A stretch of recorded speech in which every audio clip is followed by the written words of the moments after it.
पाकिस्तान जब फंसता है तो वहाँ की भाषा बदलने लगती है। पाकिस्तान पीपल्स पार्टी के अध्यक्ष बिलावल भुट्टो जरदारी ने कहा है कि सिंध जल संधि का निलंबन अब पाकिस्तान के लिए सज़ा नहीं बल्कि मानवता के खिलाफ अपराध है। मंगलवार को नेशनल असेंबली में पहलगाम हमले के संबंध में भारत के सवालों का जवाब पाकिस्तानी दे रहे थे। बिलावल भुट्टो ने कहा कि भारत ने हमले के तुरंत बाद पाकिस्तान पर आरोप लगाने शुरू कर दिए, सीमाएं बंद कर दी और नतीजा भुगतने की धमकी दी। सिंधु जल संधि निलंबन के बारे में बिलावल भुट्टो ने कहा कि सिंधु नदी न केवल हमारी भूमि से होकर बल्कि हमारी नसों से भी होकर बहती है। अब भारत ने इस नदी को रोकने की धमकी दी है। भारत की धमकियों को उन्होंने गलत अंदाज में पेश किया है। वे खुद कह चुके हैं कि यह पानी का राजनीतिकरण है, यह प्रकृति के खिलाफ अपराध है। यह कितना पागलपन है कि आप लाखों लोगों के भोजन और आजीविका को खतरे में डाल रहे हैं, वह भी उस अपराध के लिए जो आपकी अपनी सीमाओं के भीतर हुआ है।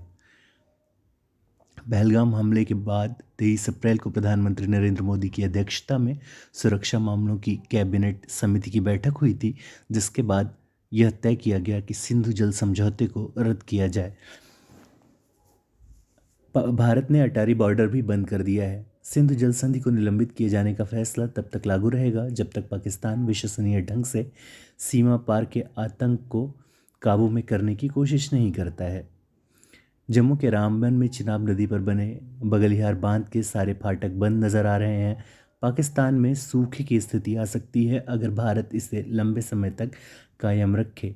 भारत इसी तरह से उत्तरी कश्मीर में झेलम नदी पर बने किशनगंगा बांध के फाटक को बंद करने की योजना बना रहा है। अगर ऐसा हुआ तो बिलावल भुट्टो की चिंता सच में पाकिस्तान को परेशान कर सकती है। बिलावल भुट्टो का कहना है यह नदी भारतीय आदेशों से बधी नहीं है बल्कि यह प्रकृति से बधी है। यह शांति का अग्निदूत है। यह पूरी मानवता की है जो इससे लाभान्वित होती है। बिलावल भुट्टो वही हैं जिन्होंने कहा था, खसर में सिंधु किनारे मैं सिंधु दरिया के पास खड़े होकर साफ कहना चाहता हूँ कि सिंधु नदी हमारी थी, है और हमारी ही रहेगी।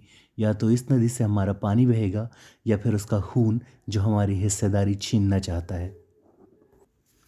उनका इशारा साफ तौर पर हिंदुस्तान की तरफ था।